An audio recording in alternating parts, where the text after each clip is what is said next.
ગઈકાલે વાતાવરણમાં પલટો આવ્યા બાદ ઠેર ઠેર ધૂળની ડમરીઓ ઉડતી હતી અને રોડ પર કચરાઓ પણ ઉડતા હતા અને પવન સાથે વરસાદ પડતા નુકસાન પણ જોવા મળ્યું હતું.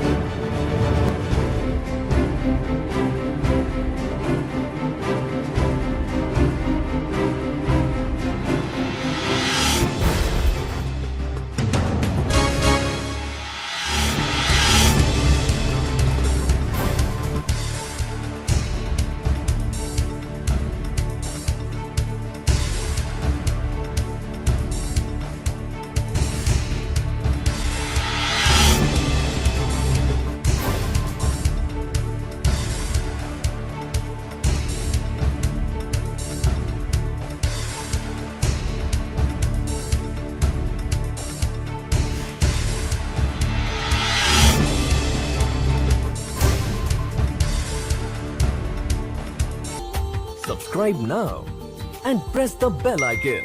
Never miss an update.